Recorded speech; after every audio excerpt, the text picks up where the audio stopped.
చేసుకుని సందక కుటుంబాలు మనం ప్రారంభించుకుందాం. ఈ సందకాల సమయంలో మొదటి రాజు గ్రంథం 2వ అధ్యాయం మనం చదువుతున్నాం కనుక నేర్చిపోతున్నాం కనుక ప్రార్థన చేసుకుని ఈ సందకాల కుటుంబాలు మనం ప్రారంభించుకున్నాం. ప్రార్థన వాళ్ళొక మాట్లాడితేనే గాడచ్చి కాలం చేసుకున్నాం తండ్రి. ఈ సందకాల ఎగురమైతే సన్నిధి భాగ్యం మీ సన్నిధి కావుతుంది మా ప్రార్థన చేసుకున్నాం తండ్రి. ఈ సందకాల సమీటిగా తండ్రి మొదటి రాజు గ్రంథం తండ్రి 2వ అధ్యాయం తండ్రి మేము చదువుతాను నేర్చుకుపోతే తెలుసుకుని పోచంగా తిని విని వీచకాలని మా వృద్ధ బాగా రాసుకుని రాసేయండి. సమ్మటిగా వదగలసంటే మేము స్కూల్కి వెళ్ళే పని మీకు జ్ఞాపకం చేసుకుని మేము అలా ఈ సాయంకాలం సమయంతో అక్కడ మేము తిరిగి వచ్చి నామాన్ని సూచించుకునే భాగ్యం మాకు అడుగు మీరు చేర్చుకున్నాం. దాన్ని ఈ సాయంకాల సమయంతో మాకు ప్రేమైన సాయం జ్ఞాపకం చేసుకున్నాం. ఓదురు వయస్సుకి క్రిసాన్ని కాపాడుతుంది వాక్యాన్ని పోస్తున్నాం. దేవుడు రాజుగాను దీవించాడు. కుటుంబాన్ని కూడా దీవించ సంఘ పెద్దలందరినీ దీవించాడు. నూతనంగా అర్పితమ్మ సేకరణ తీర్చాడు. ప్రార్థన యేసుక్రీస్తు నామములో పడుతుంది. ఆమె మనకి సందకాల సమయంలో వర్తమానాన్ని అందించబోతుగా మన సమయాన్ని అప్పగించున్నాం. వెరీ గుడ్ నాయన, మంచిది చేయాలి. మరింతవరకు ప్రారంభ ప్రార్థనతో చక్కటైనటువంటి రీతిలో మరి మనల్ని ఎంతసేపు కుటుంబ ప్రార్థనలో మనల్ని ముందుకు నడిపించినటువంటి కుమార్తె విజయశాలినికి ప్రభు పేరున ప్రత్యేక వందనాలు తెలియజేసుకుంటున్నాను. మరి సాయంత్రకాల సమయంలో కుటుంబ ప్రార్థనలో భాగంగా ఆ రాజుల గ్రంథాన్ని నుంచి మనము వర్తమానాలని అలాగే వాక్య సందేశాన్ని మనం వింటున్నాం కదా, నేర్చుకుంటున్నాం కదా. గత కాలంలో సమూయేలు గ్రంథం నుంచి కొన్ని వర్తమానాలని సందేశాలని దేవుని యొక్క జ్ఞానాన్ని మనం సంపాదించుకున్నాం. ఇది మహోన్నత విద్యగా పరిగణించబడింది. ఇది దేవుని యొక్క మాటలు మహోన్నతుని విద్య అని మనకి సంఖ్యాకాండ గ్రంథంలో అక్కడ ప్రవక్త మాట్లాడుతూ ఉంటారు. సో మనము గత కాలంలో సమూయేలు గ్రంథం నుంచి దేవుని మాటలని ఒక అవగాహన మనము చేర్చుకోవడానికి ప్రయత్నం చేసాం. చాలా గొప్ప అవగాహన తెలుసుకున్నాం, నేర్చుకున్నాం దీని నుంచి సమూయేలు గ్రంథం నుంచి. సో ఇప్పుడు కూడా రాజుల గ్రంథం నుంచి కూడా మరికొంత సమాచారాన్ని సందేశాన్ని మనము తెలుసుకునేటువంటి ప్రయత్నాలు చేద్దాం. ఓకేనా? మరి నిన్నటి కాల సమయంలో మొదటి గ్రంథం నుంచి సమూయేలు మొదటి గ్రంథం మొదటి అధ్యాయం నుంచి కొన్ని మాటలు మనం విన్నాం, నేర్చుకున్నాం. అలాగే ఈరోజు కూడా 2వ అధ్యాయం నుంచి మరికొంత సందేశాన్ని సమాచారాన్ని నేర్చుకునే ప్రయత్నాలు చేద్దాం. ఓకేనా? ముందుగా ఈ రాజుల గ్రంథంలో ఈ రాజుల గ్రంథాన్ని మనం ఆలోచన చేస్తున్నప్పుడు ఈ రాజుల గ్రంథంలో ఎన్ని అధ్యాయాలు మనకు కనబడుతున్నాయి? సుమారుగా 22 అధ్యాయాలు కనబడుతున్నాయి. ఈ 22 అధ్యాయాలకి ఎన్ని వచనాలు ఉన్నాయని నిన్నటి కాల సమయంలో మనం నేర్చుకున్నాం? 15 వచనాలు ఉన్నాయి. వెరీ గుడ్, అలా జ్ఞాపకం పెట్టుకోవాలి. సో 22 అధ్యాయాలు 800 వచనాలు. ఈ 22 అధ్యాయాలని 800 వచనాలని ఒక 3 భాగాలుగా మాట్లాడుకునే ప్రయత్నాలు చేద్దాం, లేదా ఒక 4 భాగాలుగా మాట్లాడుకునే ప్రయత్నం చేద్దాం. ఇది మొత్తం టోటల్గా ఈ రాజుల గ్రంథాన్ని ఎన్ని భాగాలుగా మనం మాట్లాడుకోవచ్చు? సుమారు 3 లేదా 4 భాగాలుగా మాట్లాడుకోవచ్చు. ఓకే, మొదటి భాగం ఎలాగంటే మొదటి 1వ అధ్యాయం నుంచి 11 అధ్యాయాలు ఒక భాగంగా మనకు కనబడుతుంది. మొదటి 1వ అధ్యాయం నుంచి 11వ అధ్యాయం వరకు, లేదు మొదటి నుంచి 3 అధ్యాయాల వరకు ఒక భాగము, 3వ అధ్యాయం నుంచి 11వ అధ్యాయాల వరకు 2వ భాగంగా, ఇలాగా మొదటి భాగాన్ని 2 భాగాలుగా మాట్లాడుకోవచ్చు. టోటల్గా 22 అధ్యాయాలు 3 భాగాలు అనుకుంటే 3 భాగాల్లో మొదటి భాగంలో 2 భాగాలు కాపాడుతున్నాయి. టోటల్గా మనకు 4 భాగాలు. సో ఇప్పుడు మనం ఇలాగా ప్రతి గ్రంథాన్ని విభజించడానికి మనం ప్రయత్నం చేసామనుకోండి, నేర్చుకుంటున్నటువంటి మనకి కొద్ది గొప్ప దీని మీద కొద్దిపాటి ప్రేమ ఉన్నటువంటి వారికి ఒక్కసారి దీనిని యూజ్ చేయడానికి వారు సిద్ధపడితే ఎంతో కొంత జ్ఞాన సమాచారం వారికి అనుగ్రహింపబడుతుంది. సో అలాగ మనం ప్రయాసపడడానికి దేవుడు మనల్ని సిద్ధపరచును గాక. Right, okay. ఇప్పుడు ఈ రాజుల గ్రంథం 4 భాగాలు చేద్దాం అనుకున్నాం కదా. మొదటి 2 అధ్యాయాలు మనకి ఏం సెలవిస్తాయనంటే దావీదు గారి యొక్క చివరి రోజులు. ఈ దావీదు గారి యొక్క చివరి రోజుల్లో ఆయన మరణానికి దగ్గర ఉన్నటువంటి సమయంలో ఆయన కుమారుల్లో ఒక ఆయన ఏం చేస్తాడనంటే రాజ్యాన్ని దక్కించుకోవడానికి హగ్గీతు కుమారుడైనటువంటి అదోనియా గర్వించి ఏం చేస్తాడంటే రాజ్యాన్ని తన వశం చేసుకోవడానికి, తన రాజుగా ప్రకటన చేసుకోవడానికి ఆయన యోవాబు అనేటువంటి ఆయన్ని, అబ్యాతారు అనేటువంటి వాళ్ళిద్దరి సపోర్ట్తో రాజుగా తనను తాను యుద్ధాన్ని రథాలని సైన్యాలని కొంతమంది మనుషులను వెంటబెట్టుకుని తనను తాను రాజుగా ప్రకటించుకుంటాడు. సో అలాంటి సందర్భంలో రాజ్యంలో ఉన్నటువంటి ప్రవక్త గారికి ఈ మాట వినపడగానే సొలొమోను గారి యొక్క తల్లి గారు అయినటువంటి దావీదు గారి భార్య అయినటువంటి బత్షెబ దగ్గరికి వెళ్ళి, ఇదిగో అదోనియా రాజు అవ్వాలనుకుంటున్నాడు, ఇది కాదు కదా, నీ కుమారుడు సొలొమోనుని దేవుడు రాజుగారు అనగా దావీదు కూడా నీ కుమారునే రాజుని చేయాలనుకున్నాడు. ఈ విషయాన్ని నువ్వు వెళ్ళి నీ యజమానుడితో లేదా రాజుగారితో నువ్వు మనవి చేస్తే నేను వచ్చి దాన్ని ఇంకా కాయపరుస్తానని ప్రవక్త గారు నాతాను ప్రవక్త గారు చెబుతారనమాట. సో ఇలా మొదటి అధ్యాయంలో అదోనియా తిరగబడి రాజుగా ప్రకటించుకోవడము, ఈ విషయాన్ని విన్నటువంటి రాజ్యంలో ఉన్నటువంటి రాజు అలాగే ప్రవక్త అలాగే బత్షెబ దావీదు రాజు గారు కలిసి సొలొమోన్ని రాజుగా చేయడం మనకు కనబడుతుంది. సో సొలొమోను రాజు అవ్వడము ఈ మొదటి భాగంలో 22 అధ్యాయంలో మొదటి భాగంలో మనకి ఈ భాగాలు కనబడతాయి అనమాట. సొలొమోను రాజు అవ్వడము, ఆ రాజ్యాన్ని స్థిరపరచుకోవడము, తదుపరి ఆ దావీదు మరణం తర్వాత సొలొమోను రాజు అవ్వడము, అతనికి దేవుడు అపారమైనటువంటి జ్ఞానాన్ని ఐశ్వర్యాన్ని బుద్ధిని తెలివిని వివేకాన్ని ఇచ్చినటువంటి తర్వాత అతడు యెరూషలేములో అద్భుతమైనటువంటి దేవాలయాన్ని నిర్మిస్తాడు. ఎవరైనా సొలొమోను రాజు గారు. సో ఇలా నిర్మించినటువంటి తదుపరి కాలంలో అనేక మంది అన్య స్త్రీలని వివాహం చేసుకోవడం వలన అతను విగ్రహారాధనకి వెళ్ళిపోయి తన రాజ్యాన్ని తన దేశాన్ని మరి తన భక్తి జీవితాన్ని విగ్రహారాధనలో పడి అతని రాజ్యం పతనానికి దారి తీసినట్లుగా మనకి మొదటి భాగంలో ఈ మాటలు మనకి సెలవిస్తున్నాయి. ఓకేనా. 22 అధ్యాయులు 3 భాగాలు అనుకోండి. మొదటి భాగం ఏంటంటే హగ్గీతు రాజు అవ్వాలనుకోవడము, హగ్గీతును తొలగించి సొలొమోన్ని రాజుని చేయడము, ఇది మొదటి భాగం. రెండో భాగంలో సొలొమోను రాజు అవ్వడము, సొలొమోను రాజు అయినటువంటి తర్వాత అతనికి దేవుడు అపారమైనటువంటి జ్ఞానమును ఐశ్వర్యాన్ని ఇవ్వడము, తద్వారాగా ఈయనేమో అన్య స్త్రీలని వివాహం చేసుకోవడం వలన అపరాధంలో పాపంలో పడి రాజ్యాన్ని పతనంలోనికి తీసుకుని వెళ్ళినట్లుగా మనకి 3 భాగాల్లో మొదటి భాగంలో 2 భాగాలు మనకు కనబడుతున్నాయి. సో ఇప్పుడు 3వ భాగంలోనికి వెళ్దాం. ఇది రాజుల గ్రంథాన్ని 22 అధ్యాయుల్ని 4 భాగాలుగా చేసుకుంటే దాంట్లో 3వ భాగాన్ని మనం చూద్దాం. ఓకేనా. రాజ్య విభజన ఏంటి తల్లి? ఇప్పుడు 12 నుంచి 16 అధ్యాయులు మనకి ఏం కనపడతాయంటే రాజ్యము అనగా సొలొమోను మరణం తర్వాత అతని కుమారుడైనటువంటి రెహాబు పరిపాలనలో దేశము 2 భాగాలుగా విడిపోతుంది. చూసారా, దేశం ఏం చేయబోతుంది చైతన్య? 2 భాగాలుగా. ఒకటేమో ఉత్తర రాజ్యం ఇశ్రాయేలు 10 గోత్రాల వారిని రెహబాము అనేటువంటి ఒక రాజు పరిపాలించగా, ఇక యోధా 2 గోత్రాలు అనమాట. యోధా బెన్యామీను ఈ 2 గోత్రాలు కలిపి యోధా గోత్రంగా సొలొమోను కుమారుడైనటువంటి రెహబాము పరిపాలిస్తున్నట్లుగా మనకు కనబడుతుంది. ఇది 2వ భాగము. ఓకేనా. ఇది 3వ భాగం. ఓకే. ఇక చివరి భాగాన్ని మనం చూసినప్పుడు చివరి భాగం 17 నుంచి 22 అధ్యాయులు. 17 నుంచి 22 అధ్యాయులు ఏలియా ప్రవక్త యొక్క పరిచర్య మనకి ఇక్కడ కనబడుతుంది.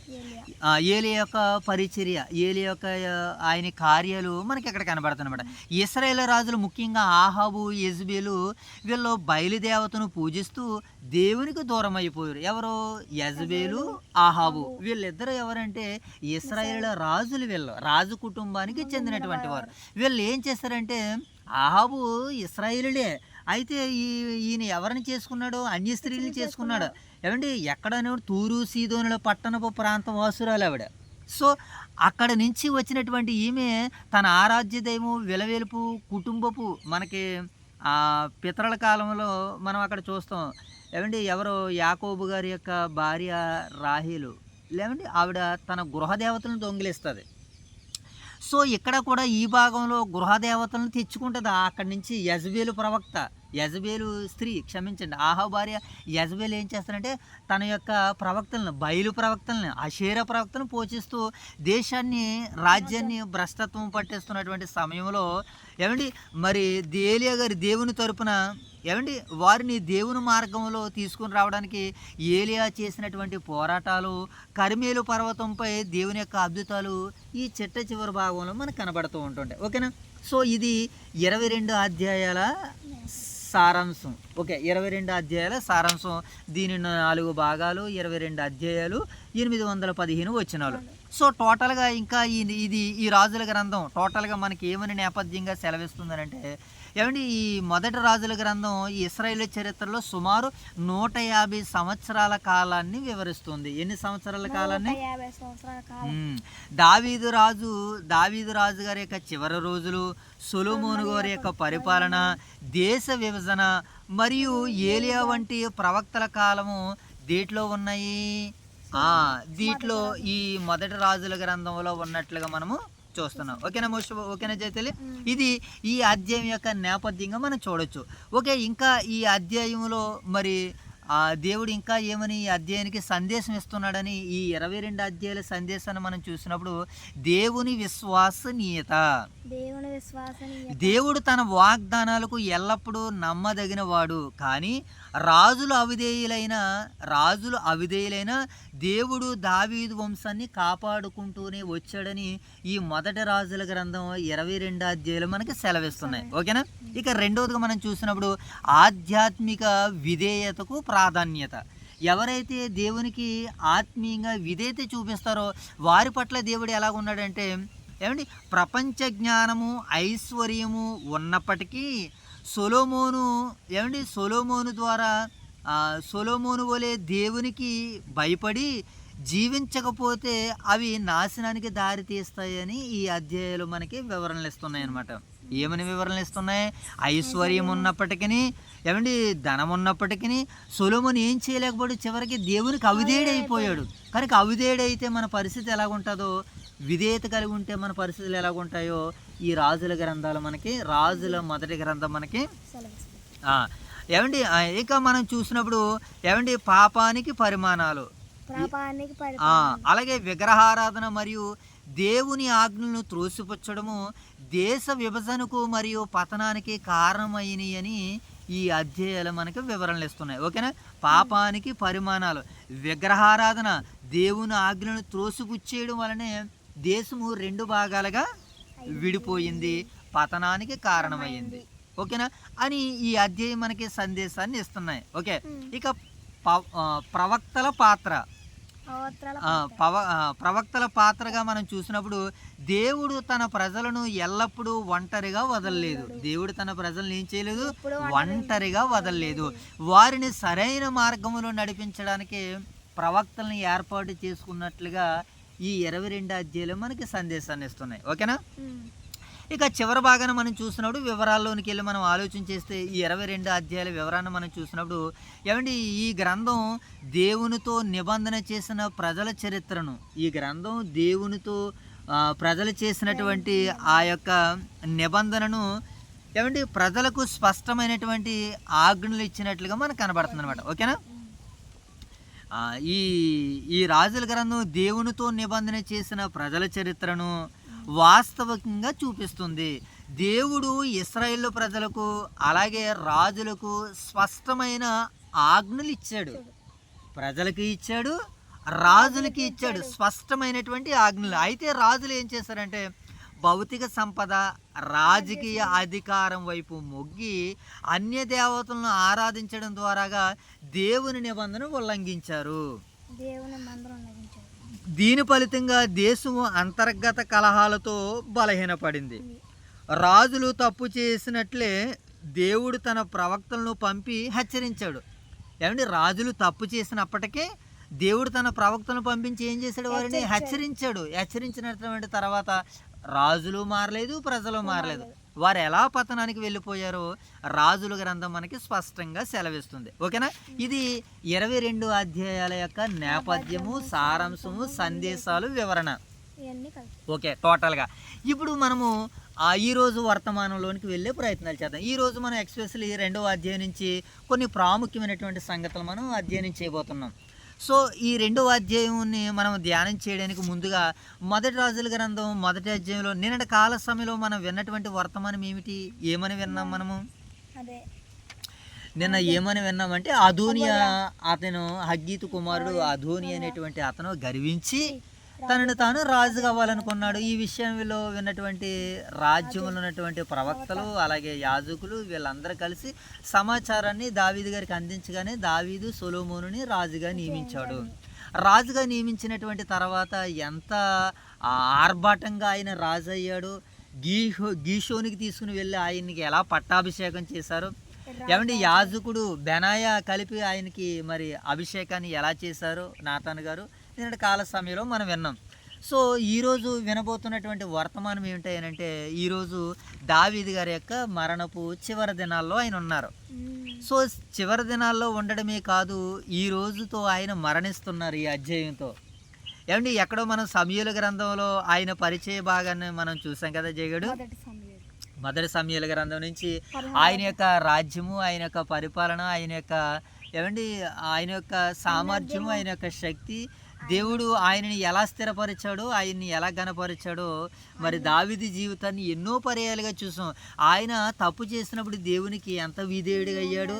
ఏమండి దేవునికి నిర్ణయాలకి దేవుని చిత్తానికి ఆయన ఎంత దగ్గరగా ఉన్నాడో మనము నిన్నటి కాల సమయంలో దావీదు గారి జీవితం ద్వారాగా గత కాలంలో మనం విన్నటువంటి వర్తమానం. సో అయితే ఈరోజు ఈ 2వ అధ్యాయంలో ఆయన చివరి దినాల్లో మరణ దినానికి సమీపంగా ఉన్నాడు. సో ఇప్పుడు మరణ దినానికి సమీపంగా ఉన్నటువంటి తరుణములో సొలొమోను గారికి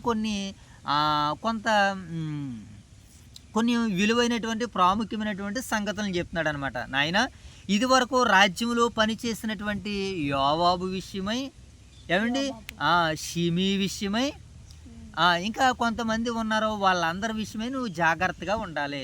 అలాగే ఆ రాజ్యములో ఆయనకి హాని చేసేటువంటి వ్యక్తులు అబ్యాతారు, యోవాబు, ఏమండి ఇంకా కొంతమంది షిమి, వీళ్ళందరి విషయమే నువ్వు జ్ఞాపకం చేసుకో అని వాళ్ళ గురించి, అలాగే తనకు ఉపకారం చేసినటువంటి బర్జల్లై కుమారులు వారిని కూడా నువ్వు జ్ఞాపకం చేసుకొని దావీదు చివరి వీడ్కోలు సందేశాన్ని తన కుమారుడికి వినిపిస్తాడు. ఇదే సమయంలో బలిపేటపు కొమ్ములు పట్టుకున్నటువంటి అతను ఉన్నాడు కదా అదోనియా, ఇప్పుడు మరలా మరొక పన్నాగం వేసి మరొక కుట్రతో ఏం చేయాలనుకుంటాడనంటే దావీదు వృద్ధాప్యంలో ఉన్నప్పుడు ఒక స్త్రీని తీసుకుని వచ్చారు ఆ రాజ్యంలో ఉన్నటువంటి వాళ్ళు. ఎవరా స్త్రీ? షునేమీరాలు. ఎవరావిడ? అభిషేకు అనేటువంటి ఆమెను నాకు వివాహానికి ఇవ్వమని అదోనియా వచ్చి బెత్షెబని అడుగుతాడనమాట. ఈ విషయం బెత్షెబాకు తెలియక, సరే రాజ్యంలో రాజు నా కుమారుడు అయ్యాడు కదా, వాస్తవానికి నేనే రాజు అవ్వాలి, కానీ దేవుడు ఆయనకి రాజరికాన్ని ఇచ్చాడు, అయితే నాకు ఒక చిన్న మనవి ఏంటంటే అభిషేక్ అనేటువంటి స్త్రీని నేను వివాహం చేసుకోవాలనుకుంటున్నాను, ఈ విషయంలో నాకు సపోర్ట్ చేయని బెత్షెబా దగ్గరికి వెళ్ళి అతను ఒక కుట్రపూరితంగా వెళ్తాడు. ఇక్కడ కూడా అతను ఈ అదోనియా ఎలాంటి వాడనంటే ఏమండి ఈ కుట్రలతో ఉన్నటువంటి వారిని మనం ఎంత కరెక్ట్ చేసినా కుక్కతోకర వంకర ఉన్నట్టు కుట్రలతో ఉన్నటువంటి వాడి ఆలోచనలు అలాగే ఉంటాయి. సో అలాంటి ఆలోచనలతో ఉద్దేశాలతో ఉన్నటువంటి వాడు ఎన్నిసార్లు చెప్పినా వాక్యం ద్వారాగా సరిదిద్దుకోకపోతే హఠాత్ మరణం వస్తుంది వాడికి, అనగా హార్ట్ అటాక్ వచ్చి చేస్తాడు. ఈరోజు మనం పరిగణలోనికి తీసుకున్నట్లయితే. సో ఈ అదోనియా కూడా అలాంటి వాడు అనమాట. ఇక్కడ వచ్చి అడుగుతాడు నాకు అభిషేకు అనేటువంటి స్త్రీని. కారణం ఏంటంటే ఏమండి రాజు యొక్క ఉపపత్నిని ఎవడైతే భారీగా లేదా తను స్వీకరిస్తాడో రాజ్యం మీద అతనికి హక్కు ఉంటుంది. ఇదొక ఆజ్ఞ. సో ఇలాంటి కుయుక్తి కుట్రను పన్నుతాడు హగ్గీతు కుమారుడైనటువంటి అదోనియా. సో ఈ విషయం బెత్షెబాకి వెళ్ళగానే తెలియగానే ఆ విషయం అతనికి అర్థమైపోయి, మరి అయితే నువ్వు అలాగైతే అబ్యాతారుకు ఒక కోట యోవాబు కూడా అడగలేకపోయావని తన తల్లిని నిందించి నిలదీసి అడుగుతాడు. కానీ తల్లికి విషయం తెలియదు. సో ఈ విషయంలో నిరపరాధులుగా దావీదు గారిని ఎంచాలి, అలాగే బెత్షెబాని కూడా మనం వాళ్ళు ఎవరని చెప్పుకోవాలి, మనం వారు నిర్దోషులు అని మనం చెప్పుకోవచ్చు. సో ఇలాగ ఈ భాగంలో ఏం జరుగుతుంది అని అంటే ఈ అధ్యాయంలో మనకి మెలకువలు జరుగుతాయి అన్నమాట. దావీదు గారు కొన్ని హెచ్చరికలు చెబుతాడు, అదే భాగంలో అదోనియా కనబడతాడు, బెత్షెబా గారు కనబడతారు. ఇదే విషయంలో ఏమంటే అబ్యాతారు నా తండ్రితో నువ్వు ఉన్నావు కనుక అని ఇతన్ని ఏం చేస్తాడనంటే ఏమండి అనాతోతులో ఉంటారు యాజక సమూహం, నువ్వు అక్కడికి వెళ్ళిపో అని అంటాడు. షిమీతో చెప్తాడు నువ్వు యెరూషలేముని కానించి విడిచి కానీ వెళ్ళావా నీ ప్రాణానికి నీవే ఉత్తరవాది అయిపోతా అంటాడు. 3 సంవత్సరాలు అయిన తర్వాత మరలా వెళ్తాడు షిమి. వెళ్ళిన తర్వాత తను ఏదైతే చేశాడో దాన్ని బట్టి అతనికి అయిపోతుంది. అలాగే యోవాబును కూడా పిలిపించి అడుగుతాడు. యోవాబు కూడా నువ్వేం చేసావు తెలుసా, కనికరం కనీవిని ఎరగనటువంటి అబ్నేరుని నువ్వు చంపేశావు, అబ్నేరు యొక్క తాలికల అమాషను నువ్వు చంపేశావు, అతను నిరపరాధుల రక్తాన్ని ఒలికించాడు, యుద్ధంలో వారిని చంపినట్టుగా చంపేశాడు అని దావీదు యోవాబును కూడా వదలొద్దు, యోవాబును కూడా లేపే అంటాడు. బెనాయి వెళ్ళి లేపేస్తాడు. ఇప్పుడు బెనాయ సైన్యాధిపతిగా ఉంటాడనమాట. ఎవరి కాలంలో? సొలొమోను గారి పరిపాలన కాలంలో. ప్రవక్త నాతాను కనపడుతున్నాడు. ఏమండి, యాజకుడు సాధువుకు కనపడతాడు, సైన్యాధిపతి బెనయ కనపడతాడు. సో ఇలా దావీదు క్షమించండి సొలొమోను తన రాజ్యాన్ని స్థిరపరచుకున్నట్లుగా మనకు కనపడతాయి. ఓకేనా, ఇప్పుడు మనం టోటల్గా 2వ అధ్యాయం నేపథ్యంలోనికి వెళ్ళిపోదాం. ఓకేనా జైతల్లి? ముందుగా దీని యొక్క నేపథ్యం మనం చూద్దాం. మొదటి అధ్యాయంలో ఏమండి, దేవుని చిత్త ప్రకారము సొలొమోను రాజుగా అభిషేకించబడ్డాడు. అయితే అదోనియా ఇంకా తన ఆశలను విడిచిపెట్టలేదు. ఏమండి, ఈ నేపథ్యంలో 2వ అధ్యాయంలో దావీదు తన జీవితంలో సొలొమోనుకు చివరి ఉపదేశాన్ని అందిస్తాడనమాట.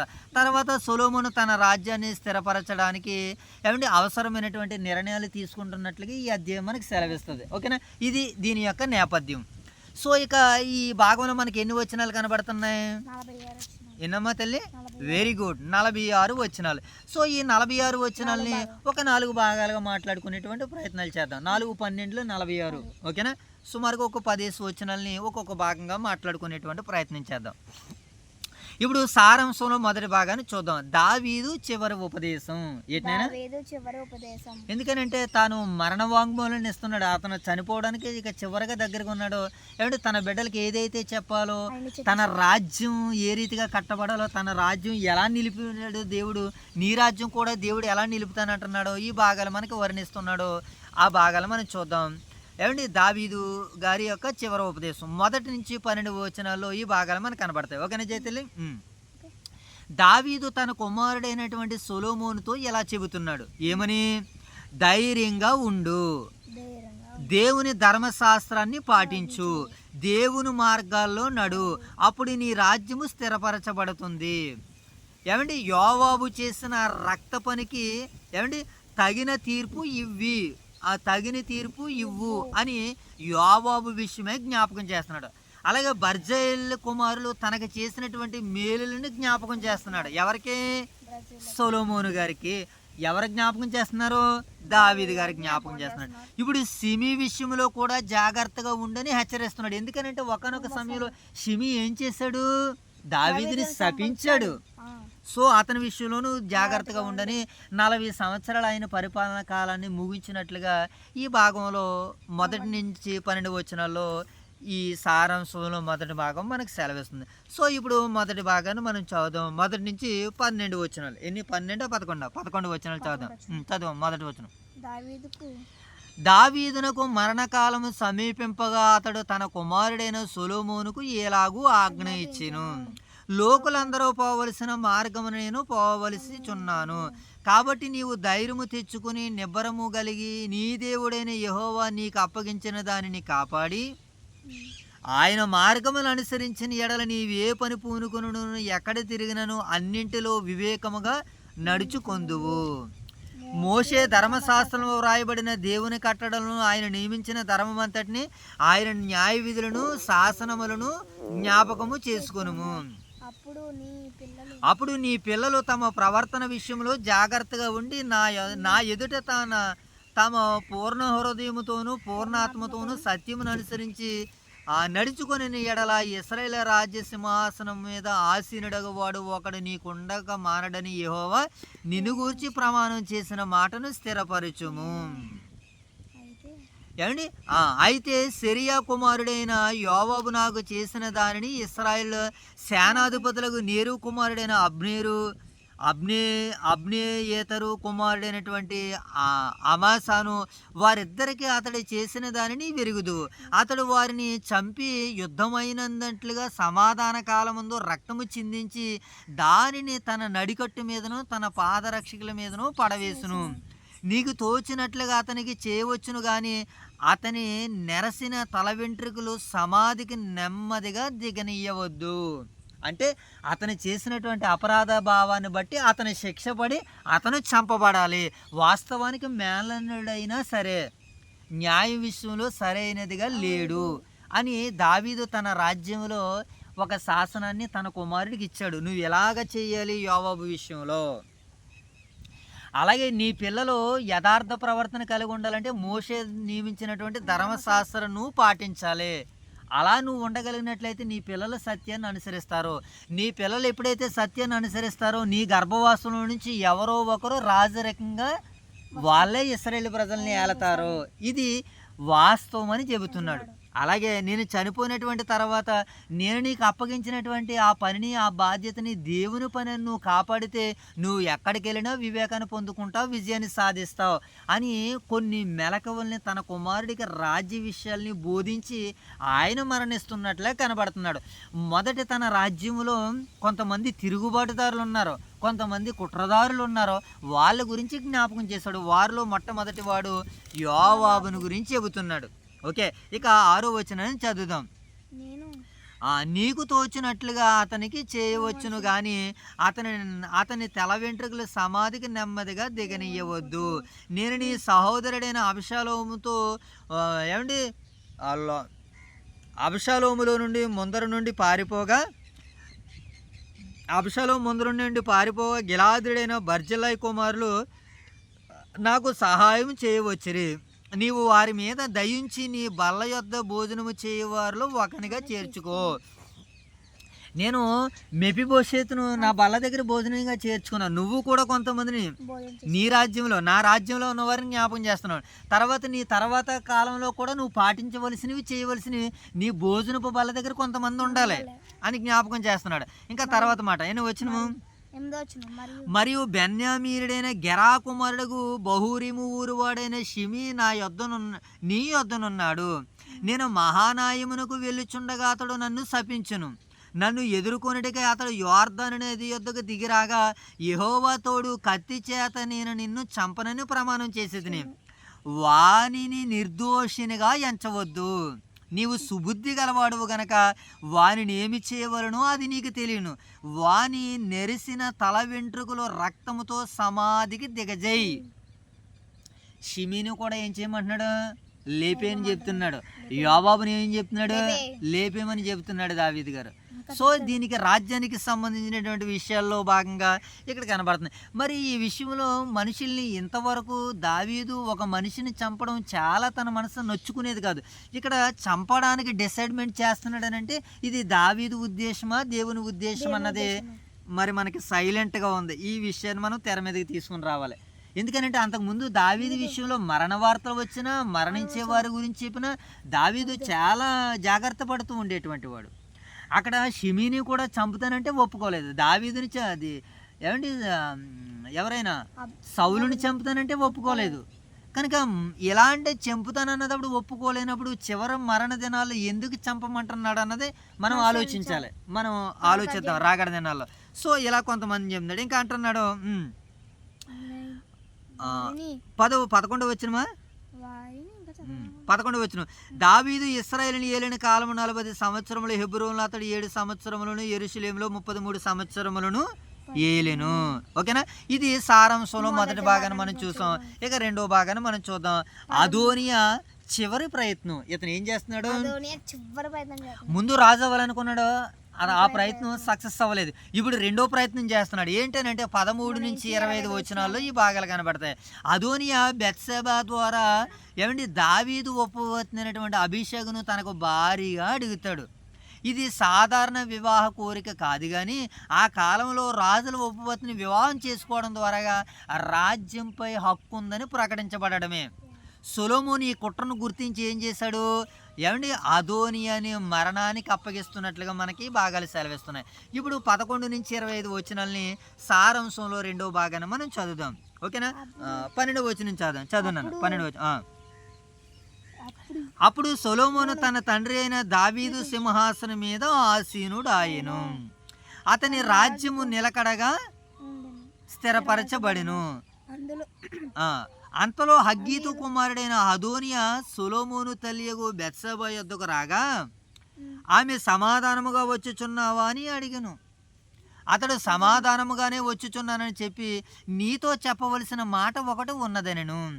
ఆమె అది చెప్పమనగా అతడు రాజ్యము నాదయుండెననియు నేను ఏలవలెననియు ఇశ్రాయేలులందరూ తమ దృష్టి నా మీద ఉంచిననియు నీవెరుగుదువు. అయితే రాజ్యము నాది కాక నా సహోదరునిది ఆయను, అది యెహోవా వలన అతనికి ప్రాప్తమాయెను. ఇప్పుడు ఇప్పుడు నేను నీతో ఒక మనవి చేసుకొనుచున్నాను, కాదనకుము. ఇప్పుడు ఎంత బాగా చెప్పాడో చూడండి. అంటే కుట్ర పన్నేటువంటి వాడు పన్నాగాలు, వాడి యొక్క కుట్ర అంతా ఎలాగుంటుందనంటే ముందుగా ఆలోచించుకుంటాడనమాట. ఏది ఎక్కడ ఎలా చెప్పాలి అని. ఆల్రెడీ ఇతనికి రాజ్యం మీద ఆశ ఉండిపోయింది కదా, ఆ రాజ్యాన్ని చేజిక్కించుకోలేదు కదా. ఇప్పుడు రెండవ వ్యూహాన్ని పన్నుతున్నాడు, రెండవ ఆలోచన పన్నుతున్నాడు. ఏమని పన్నుతున్నాడు? అమ్మా అని తల్లి దగ్గరికి వెళ్ళాడు. ఏమంటే ఎలాగ ఈడు కూడా నా బిడ్డే కదా, దావీదే కదా, నా యజమానుడే కదా, పోన్లే నా కొడుకును పుట్టకపోయినా నా కుమారుడు లాంటి వాడని చేరదీసిందా తల్లి. ఇంతకీ ఈ తల్లి నిరపరాధి. ఈ విషయంలో బెత్షెబకి ఏం తెలియదు కనుకనే ఈ తల్లి దగ్గరికి వచ్చి ఎలా గాలం వేస్తే బాగుంటుందో కుట్ర పన్నాడు అనమాట అదోనియా. ఇప్పుడు వచ్చి తెలివితేటలకు ఏమంటున్నాడు? అసలు రాజ్యం నాదే అవ్వాలి, ప్రజలు నిన్ను చేయాలనుకున్నారా? ఇద్దరు ఉన్నారు ఆ ఇద్దరిని కూడా ఇతనే పురుగొల్పుకున్నాడు మరలా. సో ఈ భాగాలను బట్టి మనకి ఏం అర్థం అవుతుందంటే, ఇలాంటి ఏమంటే మట్టి మెదడు ఉన్నటువంటి బుద్ధిహీనులు మనకు కనబడుతున్నారు. సో మామూలు మెదడు కదలదే, మట్టి మెదడు అనమాట. ఓకేనా? ఇతను ఎలా ప్లాన్ చేశాడో చూడండి. అప్పుడు ఈవిడేమంటుందో చూడండి, 16వ వచనం. అప్పుడు నేను నీతో ఒక మనవి చేసుకొనిచున్నాను, కాదనకమని చెప్పేస్తున్నాడు. అంటే ఇప్పుడు ఈడే డిసైడ్ చేసేసాడు, నేను చెబుతాను నువ్వు వినాలని, కాదనకూడదు అంటున్నాడు. అంటే ఇతనే చెప్పేస్తున్నాడు. అసలు ఆ వాస్తవం ఏంటి అవాస్తవం ఏంటి అన్నది ఈవిడ తేల్చాలి. అలా కాదు, అది కూడా ఇతనే చెప్పాలంటున్నాడు. చూడు దానికి ఏమన్నాడు, 16వ వచనం. ఇప్పుడు నేను నీతో ఒక మనవి చేసుకొనిచున్నాను, కాదనకము. ఆమె చెప్పమనగా అతడు రాజగు సొలొమోను సునేమీరాయలైన అబీషగును నాకు పెండ్లికి ఇచ్చినట్లు దయచేసి అతనితో నీవు మాట్లాడవలెను, అతడు నీతో కాదనడనెను. అంటే ఇక్కడి నుంచి వేస్తున్నాడు అనమాట. వీడి టార్గెట్ చూడు. అంటే వీడు తల్లి కొడుకుల మధ్య కూడా చిచ్చు పెడతాడు ఇప్పుడు ఈ గొడవలను బట్టి. ఇప్పుడు నిజంగా ఆ కుమారుడు అర్థం చేసుకున్నవాడు కనుక తల్లిని ఏమనలేదు, మేబీ బహుశా. అలాగే ఈ కుట్రంతా కూడా ఈ తల్లికి తెలియదు కనుకనే బిడ్డ పక్షాన్ని వేడుకోవడానికి వెళ్ళింది ఆ తల్లి. వెళ్తుంది ఇక కింద భాగంలో మనం అదే చదవబోతాం. చదువునాను. ఆమె చెప్పగా అతడు సొలొమోను సునేమీరాయలైన అబీషగు నాకు పెండ్లికి ఇప్పించమని నీవు చెప్పవలను, అతడు నీతో కాదనెను. బెత్షెబ మంచిది, నిన్ను గూర్చి రాజుతో చెప్పేది నేను. చూసారు ఈవిడ కూడా ఎంత తెలివిగా చెప్పేసిందో. ఇక్కడ మోసపోవడం అంటే మోసపోవడం కాదు, కానీ ఎలాగో నా కుమారుడు రాజ్యాన్ని వెళ్తున్నాడు, ఇతను ఒక బిడ్డనే కదా అడుగుతున్నాడు అని ఈ యొక్క ఆలోచన వచ్చింది. వాస్తవానికి దావీదు గారి దగ్గర ఉన్నటువంటి ఆమెను కూడా ఇదేంటి ఈ కుమారుడు ఎలాగ అడుగుతున్నాడు అనేటువంటి ఒక ఆలోచన బెత్షెబ గారికి ఉండుంటే బాగుండేమో అన్నటువంటి ఆలోచన వస్తుంది. అలాగని బెత్షెబాని మరి మనం తక్కువ చేయకూడదని కాదు, కానీ మరి ఎంత జ్ఞానవంతురాలు. ఏమంటే తన భర్తకి కీడు తగులుతుందన్న, ఆపద తగులుతుందన్నటువంటి అబీగైలు కదా ఆమె, ఈవిడ బెత్షెబ, క్షమించండి. అంటే ఇక్కడ ఈ బెత్షెబ మరి ఆలోచించాలి కదా, ఆలోచించలేదు. సో ఈవిడికి అంత మైండ్ సెట్ లేదు. ఆవిడకి ఉంది ఆ మైండ్ సెట్. ఎవరికి? ఎవరామె? అబీగైలుకు ఉంది. ఇక్కడ అబీగైలు కాదు కదా ప్రస్తుతం. వెరీ గుడ్ బతల్లి. అయితే ఇప్పుడు ఇక్కడ ఏమంటుందంటే బెత్షెబ సరే నేను చెబుతాను అన్నది. ఇప్పుడు 18వ వచనం. బెత్షెబ మంచిది, నిన్ను కూర్చో రాతో చెప్పేది నేను. బెత్షెబ రాజైన సొలొమోను వద్దకు వచ్చి అదోనియా పక్షమున చెప్పుటకు వచ్చినప్పుడు రాజు లేచి ఆమెకు ఎదురుగా వచ్చి ఆమెకు నమస్కారం చేసి సింహాసనం మీద ఆసీనుడే తన తల్లి కొరకు ఆసనం ఒకటి వేయగా ఆమె అతని కుడిపార్శ్వమున కూర్చుండెను. రాజు దగ్గర రాజంతటి దానిగా ఆమెనే కూర్చుంది. తన తల్లికి నమస్కరించాడు. ఎందుకనంటే ఈ రాజరికం, ఈ వైభవం అంతా నా తల్లి వచ్చింది కదని. ఇంతకు ఇప్పుడు అదోనియా పక్షంగా మాట్లాడుతానంటుంది కదా. ఏం మాట్లాడిందామే మనం చూద్దాం. 30వ వచనం, 20వ వచనం. ఒక చిన్న మనవి చేయగోరుచున్నాను, నా మాట త్రోసివేయకమని ఆమె చెప్పగా రాజు అంటున్నాడు అనమాట, నా తల్లి చెప్పుము, నీ మాట నేను త్రోసివేయను అనగా. ఎందుకనంటే అతను చెప్పాడు అక్కడ, అతను బట్టి ఈవిడ కూడా కుమారుడు ఏమని చెప్పండి, నువ్వు తోసివేయని నేను అంటున్నాను. అంటే ముందుగానే అడ్వాన్స్. అయితే అంటున్నాడు ఆయన రాజు ఏనమ్మా 21. ఆమె షునేమీరాలైన అబీషగు నీ సహోదరుడైన అదోనియాకు పెండ్లికి పంపవలను. అందుకు రాజైన సొలొమోను సునేమీరాలైన అభిషేకును మాత్రమే అదోనియా కొరకు అడుగుటి ఎలా అతడు నా అన్న కాబట్టి అతని కొరకును, యాజకుడైన అబియతారు కొరకును, సేరియా కుమారుడైన యోవాబు కొరకును రాజ్యమును అడగమని తన తల్లితో చెప్పును. నువ్వు ఒక ఆయన పక్షంగా అడుగుతున్నావేంటి? అతని పక్షాన్ని ఇంకా కొంతమంది ఉన్నారు కదా, ఏమంటే అబియతారు ఉన్నాడు కదా, యోవాబు ఉన్నాడు కదా, వాళ్ళ కొరకు కూడా నువ్వు రాజ్యాన్ని అడిగని తన తల్లిని ఎమ్మటనే ప్రశ్నించాడు. ఈ విషయంలో ఆమె సైలెంట్ అయిపోయింది. అమ్మ బాబోయ్, నా కుమారుడికి ఏదో ఏదో ఏదో మాట్లాడబోతున్నాడని తల్లి అర్థం చేసుకుంది ఎమ్మటనే. చెప్పగా, మరియు రాజైన సొలొమోను యెహోవా తోడు అదోనియా పలికిన ఈ మాటను బట్టి అతని ప్రాణముకు నష్టము రాకపోని ఎడల దేవుడు నాకు గొప్ప అపాయము కలుగుజేయునుగాక. నన్ను స్థిరపరిచి నా తండ్రి సింహాసనం మీద నన్ను ఆసీనుగా చేసి తన వాగ్దానము ప్రకారము నాకు కుటుంబమును కలగజేసిన యెహోవా జీవము తోడు అదోనియా ఈ దినమున మరణమవునని చెప్పి యెహోయాదా కుమారుడైన బెనయాను పంపగా అతడు అదోనియా మీద పడినందున అతడు చనిపోయెను. చూసారా, ఈడు చేసుకున్నటువంటి కుట్రలో ఈడే పడ్డాడు. ఒకవేళ కొద్ది కాలము కొద్ది సమయం అపరాధి అవుతే అవ్వచ్చు బెత్షెబా విషయంలో, కానీ ఈ విషయాన్ని బట్టి రాజ్యం మరింత స్థిరపడింది. ఈ కుట్ర పన్నేవాడు ఇప్పుడే కాదు, ఈడు ఎప్పుడైనా ప్రమాదకరమే.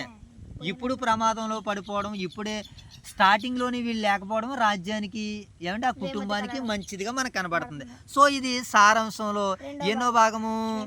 రెండో భాగం. ఇప్పుడు మూడో భాగాన్ని మనం చూసే ప్రయత్నాలు చేద్దాం. ఏమంటే ఇది చివరి భాగమా? ఇంకో భాగం ఉంది. ఇప్పుడు అబ్యాతారు తొలగింపు. ఏంటైనా జస్ట్ ఒకే ఒక వచనం, అబ్యాతారు తొలగింపు. యాజకుడైనటువంటి అబ్యాతారు అదోనియాకు మద్దతు ఇచ్చినందున అతని యాజకత్వం నుండి తొలగించి అతని ప్లేస్లో సాదోకుని యాజకుడిగా పెట్టినట్లకి భాగాలు మనకు సెలవిస్తాయి. ఒక మాట మనం 26, 27 వచనాలు చదువుదాం. తర్వాత రాజు యాజకుడైన అబ్యాతారునకు సెలవిచ్చినది ఏమనగా, అనాతోతులో నీ కలిగిన పొలమునకు వెళ్ళుము. నీవు మరణమునకు పాత్రుడు గాని నీవు నా తండ్రి అయిన దావీదు ముందర దేవుడైన యెహోవా మందసమును మోసి నా తండ్రికి ప్రాప్తించిన శ్రమలన్నిటిలో శ్రమను అనుభవించేది గనక ఈ వేళ నీకు మరణశిక్ష విధింపను. ఏమని చెప్తున్నాడు?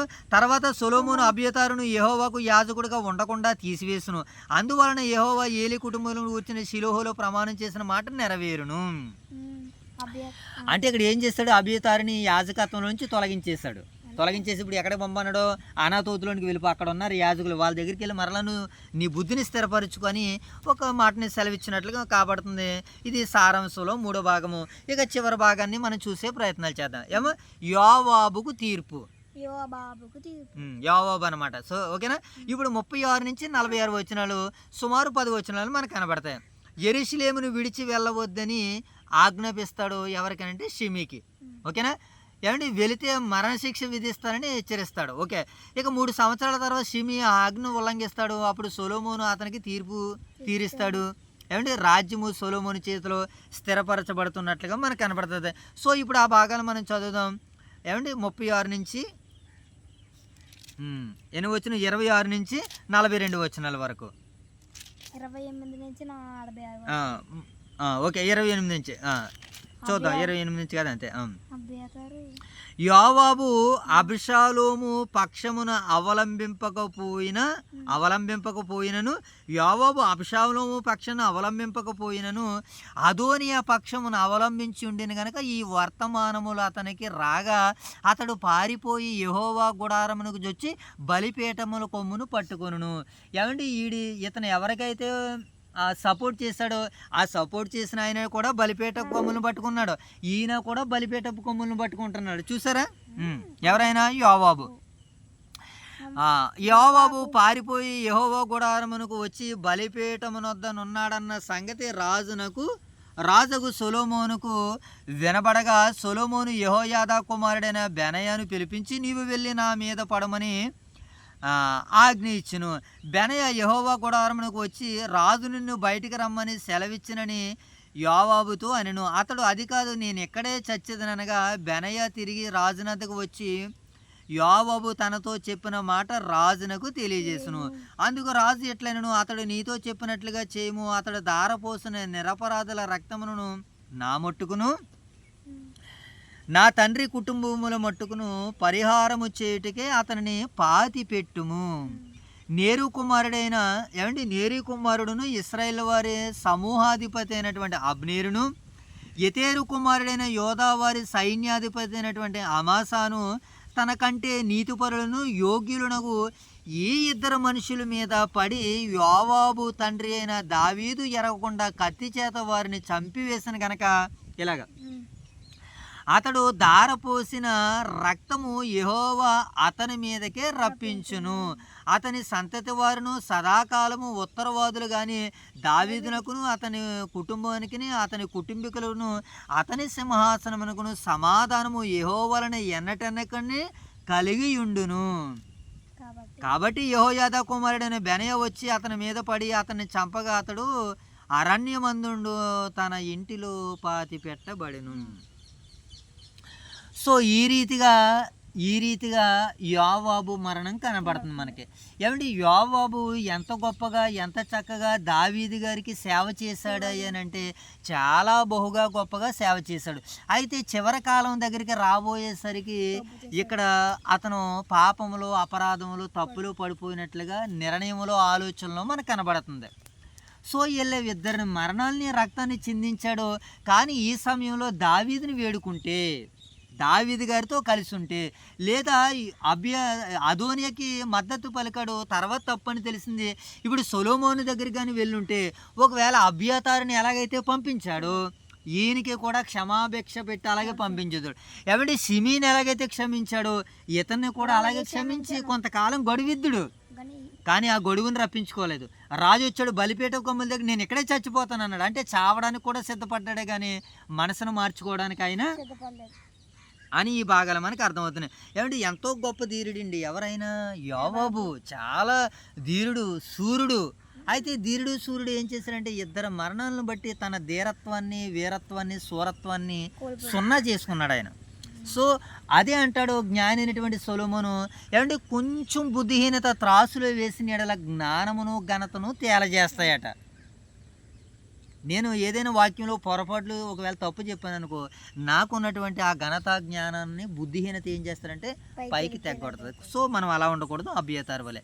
సో నెక్స్ట్ 35 వచ్చిన మనం చదువుదాం. 36. తర్వాత రాజు షిమీని పిలువనంపించి అతనికి ఈ మాట సెలవిచ్చును, నీవు యెరూషలేములో ఇల్లు కట్టించుకుని బయట ఎక్కడికైనా నువ్వు వెళ్ళక అందులో కాపురముండుము. సో ఇద్దరిని క్షమించినట్లుగా మనకు కనబడుతుంది సొలొమోను గారు. బయటికి వెళ్ళకుండాము, నీవు ఏ దినమున కిద్రోను వాగు ఏరు దాటుదువో ఆ దినమున నీవు చచ్చుదువు అని నిశ్చయముగా రూఢిగా జ్ఞాపకం చేసుకో. నీ ప్రాణమునకు నీవే ఉత్తరవాదివి. సిమి తమరు సెలవిచ్చినది మంచిదే. నా ఏలిన వాడువును రాజువగురు తమరు చెప్పిన ప్రకారము తమ సేవకుడైన నేను చేసిన దాని రాజుతో చెప్పినను. సిమి యెరూషలేములో అనేక దినములు నివాసములుండెను. అయితే 3 సంవత్సరములైన తర్వాత సిమి యొక్క పనివారులు ఇద్దరు పారిపోయి మయాక కుమారుడైన ఆకీషు అను గాతు రాజు నొద్దకు చేరిరి. అంతటా నీ వారు గాతులో ఉన్నారని షిమికి వర్తమానం రాగా షిమి లేచి తన గాడిదకు గంత కట్టి తన పనివారి ఎదుటకే గాతులోనికి వెళ్ళి ఆకీషు నొద్దకు పోయిను. ఎలాగని షిమి పోయి గాతు నుండి తన పనివారిని తీసుకుని వచ్చెను. షిమి యెరూషలేము నుండి గాతునకు పోయి వచ్చినని సొలొమోనుకు వర్తమానం రాగా రాజుని షిమిని పిలువనంపించి అతనితో ఇట్లనెను, నీవు ఏ దినమందు బయలుదేరి ఏ స్థలమంకు అందినని వెళ్ళవద్దని ఆ దినమును నీవు మరణమగుదు నిశ్చయముగా తెలుసుకొనవలెనని యెహోవా తోడని నేను ప్రమాణం చేసి ఖండితముగా ఆజ్ఞ ఇచ్చి నీ చేత ప్రమాణం చేయించదును కదా. మరియు ప్రమాణం చేయించదును కదా. మరియు తమరు సెలవిచ్చినదే మంచిదని నీవు ఒప్పుకొంటివి. కాబట్టి యెహోవా తోడ నీవు ప్రమాణం చేసినదే మేము నీకు ఆజ్ఞాపించి ఆజ్ఞ నీవు గైకను పోవుతువని అడిగి, నీవు మా తండ్రికైనను దావీదుకైనను చేసినట్లు నీ హృదయములో మెదులుచున్న కీడంతయు నీకు తెలియను. నీవు చేసిన కీడు యెహోవా నీ తల మీదకే రప్పించును. అయితే రాజైన సొలొమోను ఆశీర్వాదము నొందును. దావీదు సింహాసనము యెహోవా సముఖమందు సదాకాలము స్థిరపరచబడినని సిమీతో చెప్పి రాజు యెహోయాదా కుమారుడైన బెనాయాకు సెలవిగా అతడు బయలుదేరి వాని మీద పడి వానిని ఈ ప్రకారము రాజ్యము సొలొమోను వశమున స్థిరపరచబడెను. అంటే రాజ్యాన్ని ఏం చేస్తున్నాడు? తన తండ్రి చెప్పినటువంటి వాళ్ళందరినీ రాజ్యంలో నుంచి ఏరి పారేశాడు, నూతనంగా రాజ్యాన్ని స్థిరపరిచాడు. ఏమండి, దావీదు పరిపాలన కాలంలో యాజకులు ఎవరు? అబియతారు, సాదోకు. ఇప్పుడు అబియతారు వెళ్ళిపోయాడు, అబియతారు ప్లేస్లో సాదోకు వచ్చాడు. ఏమంటే దావీదు గారి పరిపాలనలో ఏమంటే సైన్యాధ్యక్షుడు ఎవరు? యోవాబు. యోవాబు పోయాడు, సొలొమోను గారి పరిపాలనలో బెనయ్య వచ్చాడు. ఏమండి అబియతారు పోయాడు, సాదోకు వచ్చాడు. ప్రవక్త దావీదు గారి టైంలోనే ఉన్నాడు, ఇప్పుడు సొలొమోను గారి టైంలో కూడా ప్రవక్తగా ఆయన ఉన్నట్లుగా రాజ్యాన్ని స్థిరపరచున్నట్లుగా మనకి ఇంతవరకు ఈ భాగాలు మనకి సెలవిస్తున్నాయి. సో ఇక టోటల్గా మనం ఇక అధ్యాయ వివరాల్లోనికి వెళ్ళి మనం ముగించుకునే ప్రయత్నాలు చేద్దాం. ఓకేనా? ఈ అధ్యాయము దేవుని న్యాయం మరియు సింహాసనాన్ని చూపిస్తున్నది. దావీదు తన కుమారునికి అధికారాన్ని కాక దేవుని విధేయత నేర్పించాడు. చివరగా నేను మరణిస్తున్నాను, ఈ మరణించినటువంటి సమయంలో మనం ఎలా ఉండాలి అని అంటే ఏమండి, మరి దావీదు తన కుమారునికి ఏం చేశాడు? రాజ్యాన్ని అధికారం ఇవ్వడమే కాదు కానీ ఏమంటే దేవుని విధేయత ఎంత గొప్పగా ఉంటుందో, సొలొమోను దాన్ని గైకుంటే నువ్వు ఎలాగుంటావో, నీ తరంలో నీ పిల్లల సింహాసనం మీద ఆసీనులై ఎలాగుంటారో మరి ఈ మాటలు మనకి సెలవిస్తున్నట్లే కనబడుతుంది. అలాగే సొలొమోను వ్యక్తిగత భావోద్వేగాలతో కాక ఏమండి రాజ్యములో న్యాయం కోసం చర్యలు తీసుకున్నాడు, రాజ్యాన్ని పరిపాలిస్తున్నట్లుగా మనకు కనబడుతుందని ఈ అధ్యాయం మనకి సెలవిస్తుంది. ఇక దేవుడిచ్చినటువంటి వాగ్దానాలు, హెచ్చరికలు, తీర్పులు అన్నీ సమయానికి నెరవేరుతాయని ఈ అధ్యాయం మనకి సెలవిస్తుంది. నాయకత్వంలో దయతో పాటు న్యాయం కూడా అవసరమని ఈ అధ్యాయం మనకి వివరణిస్తుంది. సో ఇక చివరిగా మనము ఈ అధ్యాయం మనకి ఇచ్చేటువంటి సందేశాన్ని మనం చూద్దాం. ఓకేనా? దేవుడు ఈ అధ్యాయం ద్వారా మనకి ఇచ్చేటువంటి సందేశం ఏంటంటే దేవునికి విధేయత నిజమైన విజయ రహస్యమని ఈ అధ్యాయం మనకు సెలవిస్తుంది. దేవునికి విధేయత ఇవ్వడమే నిజమైన విజయ రహస్యం. యోవాబు ఏం చేశాడు? రాజుకి విధేయత చూపించలేదు, అందుకనే తన విషయంలో రాజ్యం విషయంలో ఆయన ఏం చేశాడని అంటే ఓడిపోయినట్లుగా మనకు కనబడుతుంది. సో ఇక రెండో మాటను మనం చూసినప్పుడు దేవుని చెప్పినటువంటి మాట ఏమంటే ఒకటి కూడా వృధా కాదు అని ఈ అధ్యాయం మనకి సెలవిస్తుంది. పాపాన్ని ఏం చేయాలట? మనము అసహించుకోవాలి, దానికి దూరంగా ఉండాలని ఈ అధ్యాయం మనకి సెలవిస్తుంది. అలాగే ఇంకోటి ఏంటంటే క్షమించడం కూడా నేర్పిస్తున్నాడు ఇక్కడ దావీదు గారు అని ఈ అధ్యాయం మనకి సెలవిస్తుంది. ఓకేనా? ఇక దేవుడు స్థాపించిన అధికారాన్ని ఎవరు కూడా అడ్డుకోలేరు, కోల్చలేరు అని ఈ అధ్యాయం మనకి సందేశాన్ని ఇస్తుంది అనమాట. ఓకే, ఇక చివరిగా నాయకుడు ఎలా ఉండాలంటే న్యాయంగా వ్యవహరించాలి. నాయకుడు ఎలా ఉండాలని? న్యాయంగా ఉండాలని, వ్యవహరించాలని ఈ అధ్యాయం మనకి సెలవిస్తుంది. ఇక దేవుని వాక్యాన్ని గౌరవించని వారిని దేవుడు స్థిరపరచడు. ఏమండి, దేవుని వాక్యాన్ని ఎవరైతే గౌరవిస్తారో వారిని దేవుడు స్థిరపరుస్తాడు. అంటే ఒక వ్యక్తిని దేవుడు ఎలా స్థిరపరుస్తాడంటే ఇక్కడ సొలొమోనును బట్టి, దావీదు గారిని బట్టి పరిశుద్ధాత్ముడు చెబుతున్నటువంటి మాట, దేవుని వాక్యాన్ని ఎవరైతే గైకుంటారో వారిని నేను స్థిరపరుస్తానని ఈ అధ్యాయం మనకి సందేశాన్ని ఇస్తుంది. సో ఇక ఈ అధ్యాయంలో 3వ వచనం మనందరితో మాట్లాడుతుంది. ఈ అధ్యాయంలో 3వ వచనం ఒక మంచి మాట. మనం దావీదు గారు తన కుమారుడితో చెప్పినటువంటి మాట, నీ దేవుడైన యెహోవా నీకు అప్పగించిన దానిని కాపాడి ఆయన మార్గములను అనుసరించిన ఎడల నీవే పని పూనుకొనును, ఎక్కడ తిరిగినను అన్నింటిలో నీకు వివేకముగా దేవుడు అనుగ్రహిస్తాడో, దేవుడు నిన్ను నడిపిస్తాడో. అదే అంటాడు తిమోతి, దేవుడు నీకు అన్ని విషయములో వివేకం అనుగ్రహించును గాక అని అంటాడు పౌలు తిమోతిని ఆశీర్వదిస్తూ. సో ఈ అధ్యాయం కూడా మనకు అదే నేర్పిస్తుంది.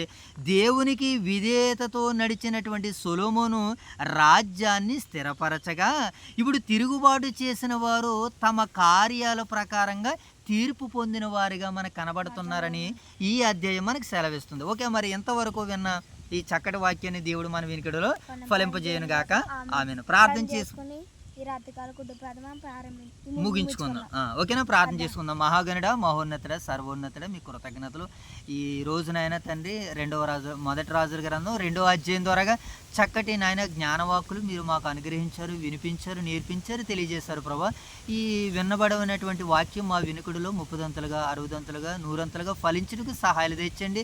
తదుపరి ఈ ఒక్క వాక్యాన్ని వీక్షిస్తున్న మా ప్రియులైన పరిశుద్ధులందరినీ మీరు దర్శించమని, దీవించమని, ఆశీర్వదించమని వేడుకుంటూ ఇంత గొప్ప చక్కటి పరిచర్యం చేసుకోవడానికి మాకు అవకాశం ఇచ్చిన మా ప్రియులు దైవ సేవకులు బిఎల్ రాజు గారిని, వారి యొక్క కుటుంబాన్ని మీరు దీవించి, ఆశీర్వదించి, కాచి కాపాడమని వేడుకుంటూ వారిని మీరు ప్రేమించినటువంటి స్థానిక సంఘాలు ఓదురు వైఎస్ఆర్ నగర సంఘాన్ని, సంఘబిడ్డలను దీవించి, ఆశీర్వదించి, కాచి కాపాడమని వేడుకుంటూ నాయన యొక్క కార్యంలో పాలుభాగస్తులైనటువంటి మా ప్రియులు నాయన మారిబాబు గారిని, వారి యొక్క కుటుంబాలని, అలాగే నాయన ఈ చుట్టుపక్కల ఇరుపక్కల నాయన తండ్రి మాకు సహకారులుగా ఉన్నటువంటి తోటి సహోదరి మనలందరినీ దీవించి, ఆశీర్వదించి, కాచి కాపాడమని వేడుకుంటూ తండ్రి మరొక పర్యాయం నాయన మీ యొక్క పాద సన్నిధిలో కలిసి మేమందరం మిమ్మల్ని స్తుతించి మహింపరిచే పర్యాంతం వరకు మీ యొక్క దయగలిగిన కృపగలిగిన హస్తాలతో మమ్మల్ని నింపుతారని, నడిపిస్తారని ఆశిస్తూ మా రక్షకుడైన యేసుక్రీస్తు వారి నామం పేరటి ఈ ప్రార్థనకు సమర్పిస్తున్నాము తండ్రి. ఆమేన్. అందరికీ వందనాలైనా. Okay, God bless you.